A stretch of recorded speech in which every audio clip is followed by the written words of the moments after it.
Welcome to the Study Spectrum TV channel, and today we are going to start with chapter 3, fiber and fabrics. So if I say word fiber, that you all know, in last classes you must have studied about the fibers that we get it from the plants and animals both. From plants we get cotton and jute fibers, from animals we get silk and wool as a fiber. So we can say that fiber is a natural gift. We have also studied in our last chapter about dietary fibers, that we get it in our food and it helps in a proper digestion and it prevents us from the constipation. So there is one more fiber, that is synthetic fiber, that we obtain from the chemical substances. So we can classify the fiber into three types. One is dietary fiber, another one is natural fiber, and the third one is synthetic fibers. So here we are going to study about the natural fibers. The fibers we get from the plants and animals, and we use it to make our clothes. So we can say that it is a natural gift. In class 6 you must have studied about these fibers. Those are which we get from the plants. Those are cotton and jute. We make different kinds of fiber clothes from them. And you also studied about the animal fiber that we get from the animal sources.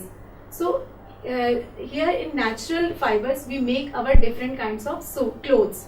So if you see your surroundings, people wear different kinds of clothes according to the weather condition, climatic conditions, atmospheric conditions, according to occasions and their moods. So if we talk about occasions, sometimes if you have to go in marriages and parties, you want to wear different kinds of silk. Girls want to wear silk sarees and with zari work, and boys want to wear sherwani and suits. So these are it depends our occasions also. It also depends on our moods. Sometimes we want to wear simple clothes, sometimes we want to wear different other kinds of clothes.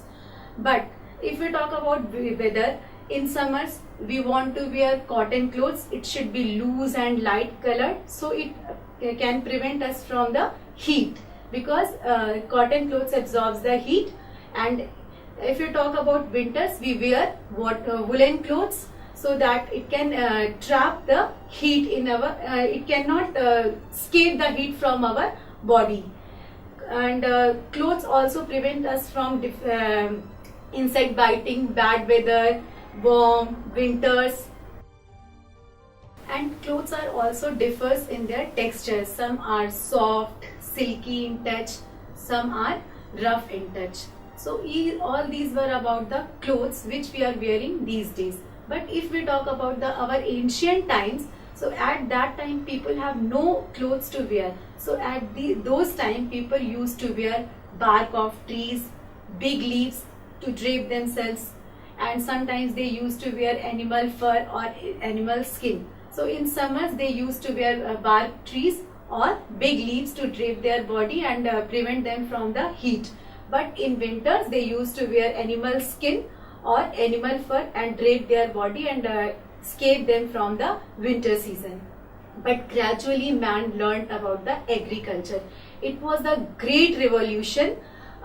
It was the transition from pre-agricultural or Paleolithic diet to the agriculture or cultivated food. Now man learned how to cultivate the food for himself, and at that time he also learned about of growing cotton.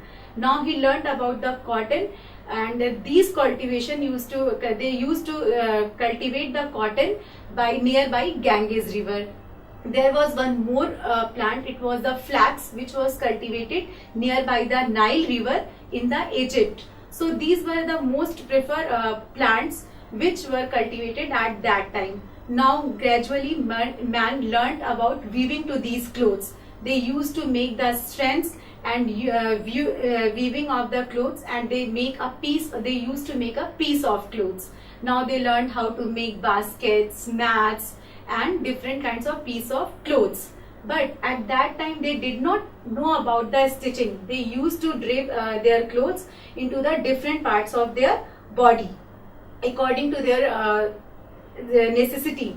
Now but at that time they did not know about the stitching. So after few years, gradually they learned about, invented the needle. It was the great invention and it changes the clothes completely. Now they learned how to stitch the clothes. They used to learn about making kurta, pajamas according to their body shape. Now we can see that these days we are wearing a different kinds of clothes. So these needles were made of bone or ivory at that time. So all these were about the clothes which we are wearing these days and about the ancient time. So here we are going to study about the animal fibers. Firstly, we will take the example of wool. Wool is obtained from the fleece of sheep like goat, rabbit, camel and yak. These hair present on animals' body trap in air and keep their animals warm. So what are the characteristics of wool? These are the fibers which are complex protein, and if you check, like if you are going a burning test, so they will give a smell of burning of hair. So these are the complex proteins of animal hair. Now they are cream in color. They does not wrinkle easily and they are resistant to many organic acids. But if they come in a contact with the strong alkalis, they can get damaged. So their animals have two kinds of hair present on their body. First one is on beard, that is a coarse hair, and another in their they are fine soft hair that provide fiber for making wool. So there are some more sheep which get these kind of hair only. They have only fine and soft hair on their body. So we get these kind of fine hair by the selective breeding. Sheep possess two kinds of hair. First, beard, that are coarse hair, and another one is soft under hair. So there are most of the sheep which get only soft under hair. So for getting this kind of hair, this kind of breeding is called the selective breeding. For this kind of breeding, parents are specially chosen by to give birth to a sheep which have only soft under hair, and the process of obtaining special characteristics in the offspring is called the selective breeding. So it was about the selective breeding. Now most of the sheep even you can say 90%, 5% of wool comes from the sheep. Like Australia, China, New Zealand are the leading producers of wool and wool in the world. Now world's finest wool comes from the merino sheep, which origin is in the Spain. Now we'll talk about the Angora goat. But in India, sheep are reared in hilly regions of Uttaranchal, Jammu and Kashmir, Ooty, and in plains of Gujarat, Haryana, Rajasthan. So now we'll talk about the Angora goat. Angora goat's origin is found in the Himalayas of Jammu and Kashmir. They are got in the hilly regions. So the wool which we get from the Angora goat is a very fine wool. Now Kashmiri goat.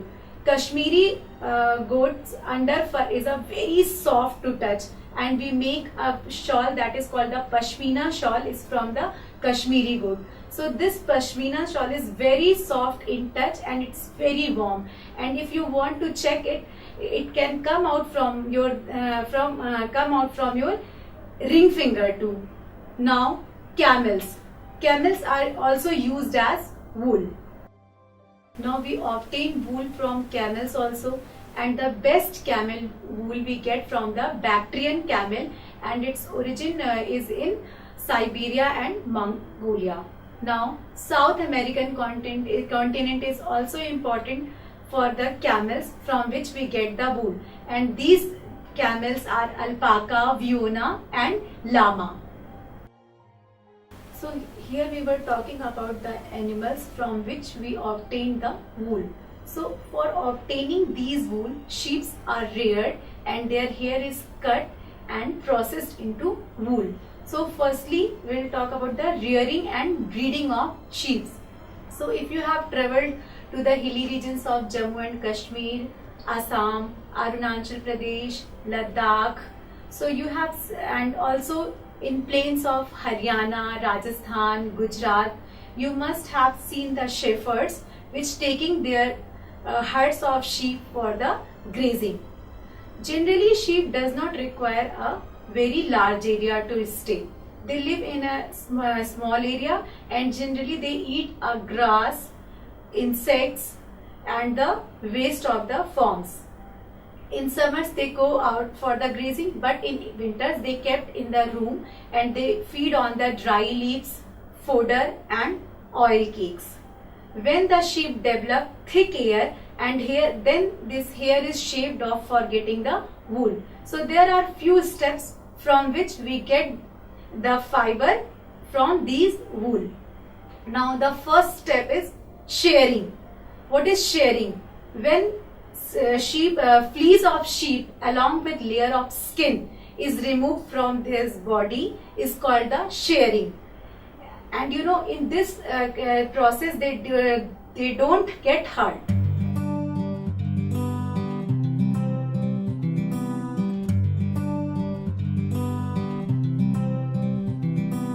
Choose the right kindergarten, a right bag and matching bottle to go with, the right school, the right friends, choose the right subjects and score well, be an expert in all, the right teacher and make sure that they like you, choose the right timing, the right bus and take a cab if getting late, the right train and don't stand near the gates, mind the pockets, better get into ladies' compartment.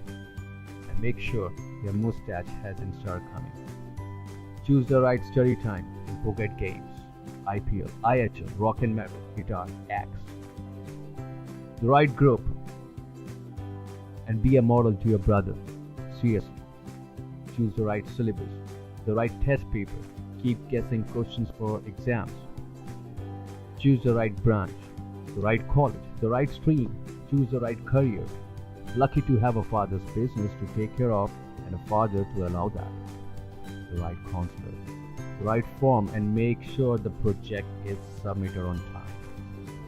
Choose the right website and rely on your friends for more information. Oblivious of the sites they have been to, there is no end to your woes. Getting better with every step you climb up the ladder. The summer vacation shorter, the bucket list bigger.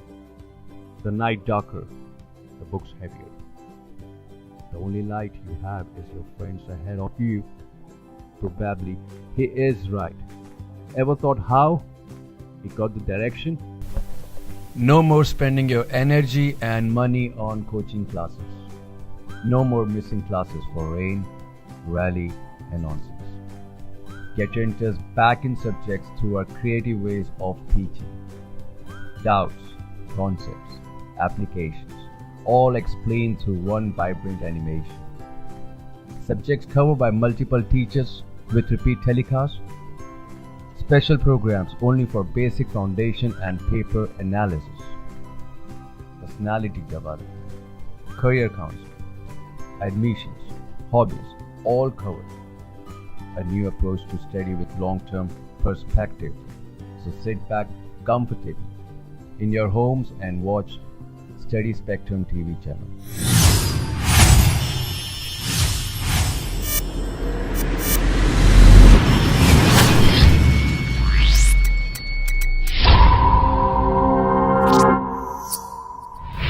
So for the obtaining wool from the sheep is the first step is shearing.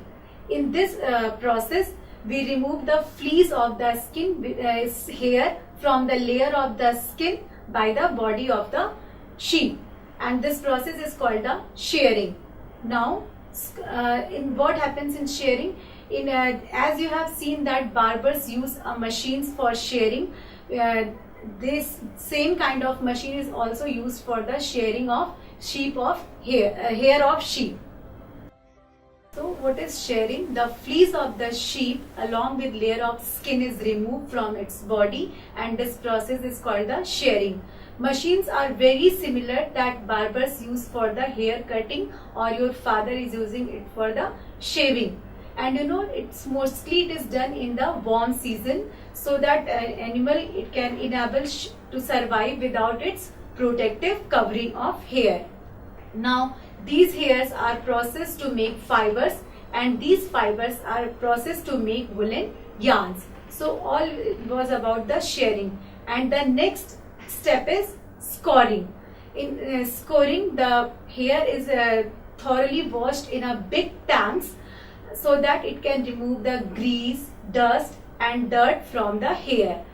Then it is sent for the shorting. Shorting is the process in which the small hair or different textures of hair separated from the different textures.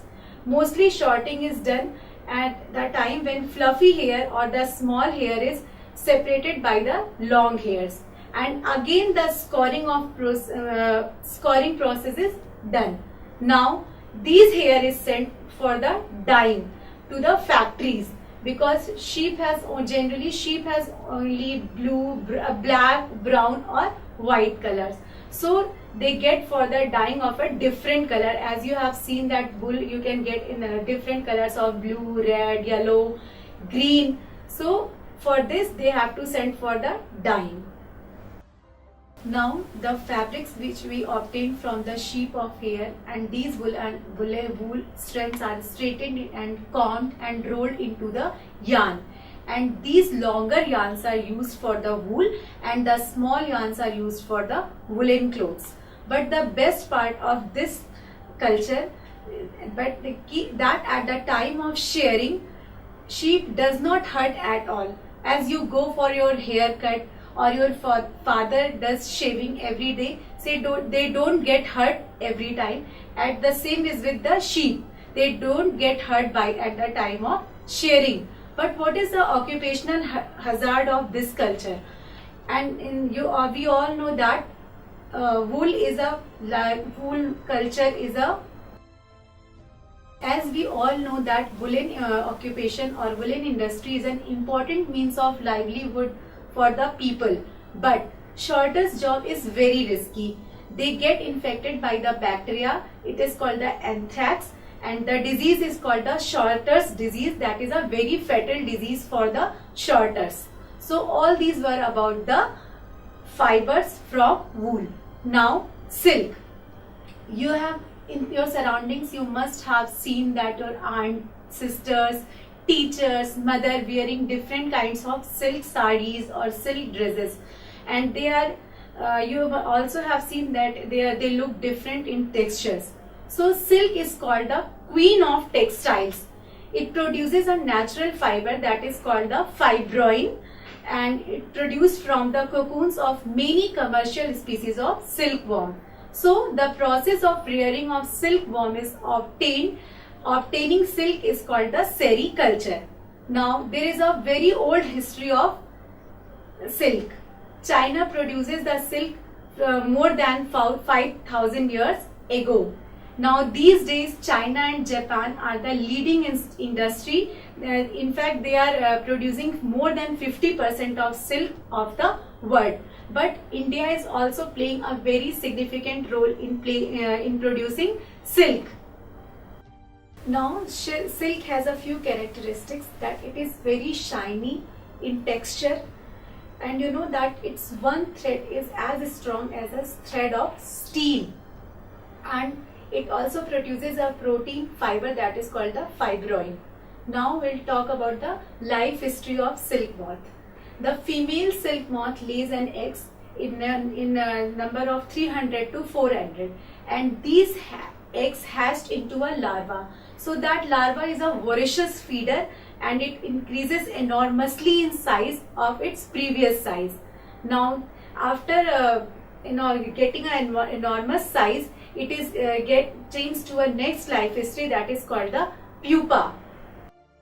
Now when this caterpillar is ready to go to the next stage of its life history, that is called the pupa, it weaves a net to hold itself. Then it swings its heads from side to side and make a figure of 8. During this movement of its head, it produces a fiber that is called a protein fiber.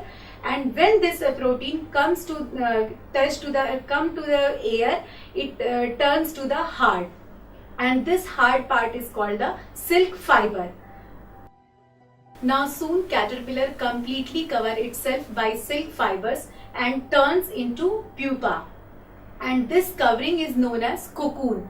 Now all the development of pupa to the silk moth is completed into this cocoon only. Now it was the life history of the silk moth. Then silk yarn is obtained from the cocoon of the silk moth. Variety of moth are present which look very different from each other, and they are very different in their texture, and like tussar silk, munga silk and kosa silk. Now silk yarn is obtained from the cocoon of the silk moth. Variety of moth are present which look very different to each other, and these cocoon produces a different kind of fibers like munga silk, tussar silk, kosa silk, etc. But the most common silk moth is the mulberry silk moth. The fiber we get from the mulberry silk is very soft, shiny and very lustrous. For obtaining silk moths are reared and their cocoons are collected to get silk threads for the rearing of silkworm. Obtaining silk moths are reared and their cocoons are collected to get silk threads. Now rearing of silkworm. How the silkworms are reared? So the female moth lays eggs into 3 or 400. These clusters are stored on paper or in a soft cotton clothes. Now these clothes are handed over to the silkworm farmers. Now it is responsibility of the farmers to take care of these eggs. So what farmers do? They take care of their hygiene and the proper temperature and humidity. Now eggs are kept in a warmed area to develop into the larvae. So the larvae which develops is called a caterpillar or silkworm. Now this caterpillar is a voracious feeder. He eats for day and night and increases enormously in size. Now these larvae is shifted to a bamboo trees with the freshly chopped mulberry leaves. Now here this process is only done when the mulberry trees get the green leaves of mulberries. Now after 25 to 30 days, these larvae stop eating completely and they gets attached to the bamboo trays. Now what happens here? These cocoons itself attached to these trays and it spins a cocoon. So all the developments of cocoons further develops pupa into moth is happen into this cocoon only. Now these cocoons gets collected for the processing of silk. Now cocoons gets collected according to their texture, size. They get sorted. Then these cocoons has to expose with sun, or they boil these cocoons, or they are exposed to the steam. And this process is called the softening of the cocoons. Now the silk fibers are separate out. So the process of taking out threads from the cocoon for use as silk is called the reeling of silk. Now reeling is done in the special machines which unwind the threads or fibers to make a silk. Now silk fibers are spun to silk thread which is given to the silk fibers. So these were all about the silk and rearing of silk and the processing of silk. Now let's have a quick revision of this chapter, fiber to fabric. Here we have studied about the natural fibers, about like plant gives us cotton and jute, and from animal fibers we get wool and silk. Now silk comes from the silkworm and wool is obtained from sheep, goat and yak. Hence silk and wool both are the animal fibers. Now hairs of camel, llama, alpaca are also processed to yield wool.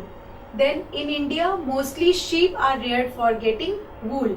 We mostly rear the sheep in hilly regions and plains of Haryana, Punjab, Rajasthan, in hilly regions of Jammu and Kashmir, Arunachal Pradesh, Assam or Ladakh. Now sheep hair is sheared off from the body, scored, shorted, dried, dyed, spun and then woven to yield wool. So it was the processing of obtaining wool from the animals of from the hair of sheep.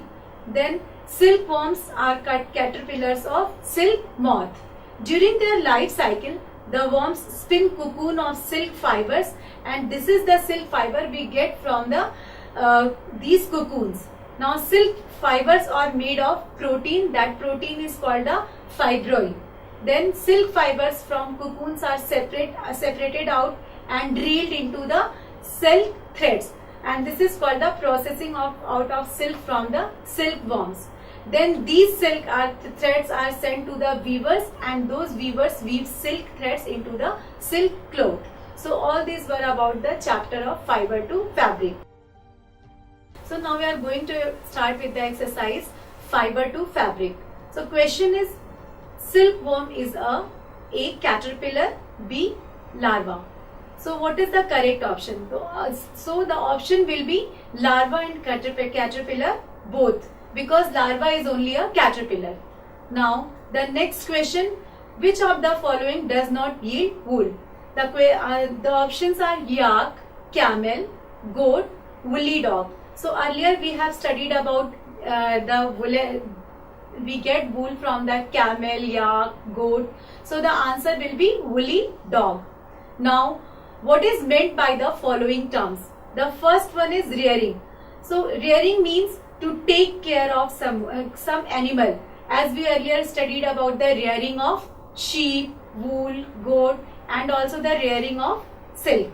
Now shearing. What is shearing? Is the step of obtaining wool. It is the first step of obtaining wool, in which we shave off the hair along with the thin layer of skin of sheep. The third question is sericulture. Sericulture is the rearing of silkworm to obtain the silk. Now given below is a sequence of steps in the processing of wool. Which are the missing steps? So the question is shearing, dash, shorting, dash, dash, dash. So earlier we have studied about the obtaining of wool by these steps. So the first step will be shearing. The next will be scoring, in which we thoroughly washed the woolen hair of the sheep. The answer will be shorting, and then picking of burrs, then dyeing of fiber, and the last step will be making of yarn by these fibers. Now the next question is, out of the following, which are the two terms related to silk production? The terms are sericulture, floriculture, moriculture, apiculture, and the silviculture. So the term sericulture we all know. The next will be the answer will be moriculture, as the scientific name of mulberry tree is a mulberry. Mulberry tree is a Morus alba. So answer will be the moriculture.